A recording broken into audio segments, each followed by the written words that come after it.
Senator Cortez Masto. Thank you. Thank you. And I couldn't agree more. But here's my challenge. We don't want to add barriers.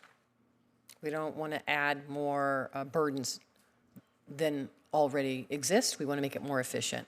And what I'm hearing today, maybe I'm wrong, but what I'm hearing today at least is when it comes to drawing down grant funding, there's additional justifications required, and those additional justifications are because of executive orders that have been issued. Is that correct, Mr. Belmard and Mr. Smith? Thank you for that question. There was an executive order that placed that justification for those funds.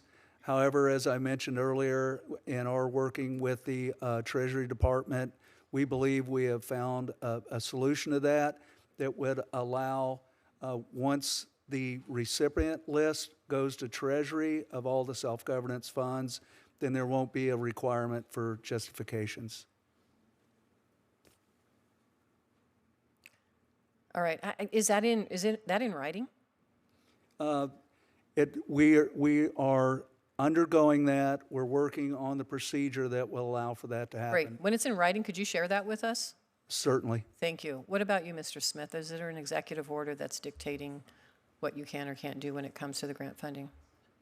Well, we do have the executive order, but what I can share is that at the Department of Health and Human Services, we were very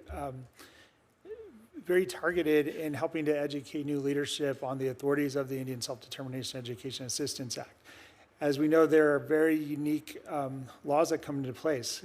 When you hear contract or compact, anybody who's not familiar with Indian health immediately run to the federal acquisition regulations. Yeah. These are not governed by the federal acquisition regulations. They're not governed by the grants. So, and I only have so much time, and I appreciate that. I understand the challenges you're facing. Has the education helped? Absolutely. And so are we going to see changes so that they are complying with the law?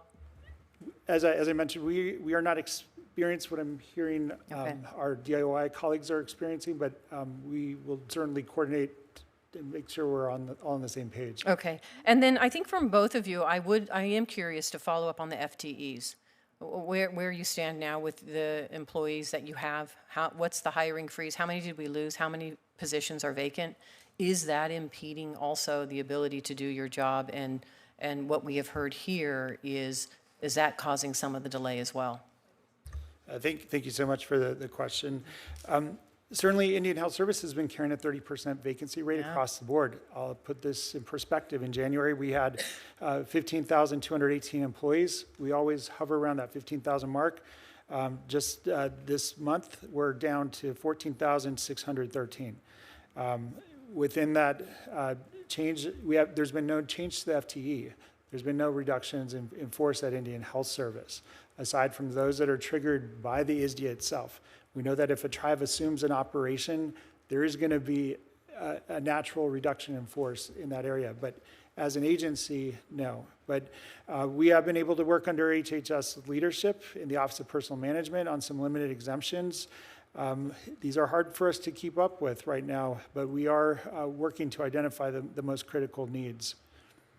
Thank you. And let me just follow up on the ranking member's question in relation to Secretary Kennedy. Has Secretary Kennedy consulted IHS regarding actions affecting tribal health care delivery and staffing shortages? Yes, he has immediately stepped in. In fact, when he first met with his Secretary's Tribal Advisory Committee, which he has now met several times, he has communicated the steps that he has done in prioritizing Indian Health Service. Does that include addressing the staffing shortages and staffing?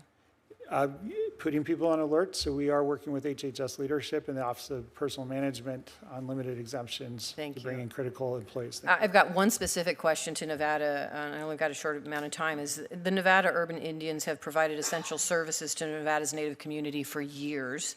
Recently, HHS notified them that their grant under the Family Violence Prevention and Services Culturally Specific Domestic Violence and Sexual Violence Services Program was terminated. It was awarded to them by ACF, the Administration for Children and Families, and it has since been terminated.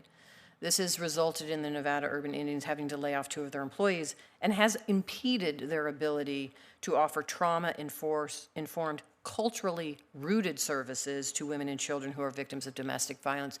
I'm going to ask you to, I can't imagine you can answer that right as we sit here today, but I'm going to ask you if you would respond to me as why that grant was terminated, and if there's a way that we can get that going again. I would surely love to know why. I am happy to follow up with our ACF colleagues, and I'll bring this to leadership attention. We'll Thank follow you. up with you. Thank you. Thank you. Thank you, Senator.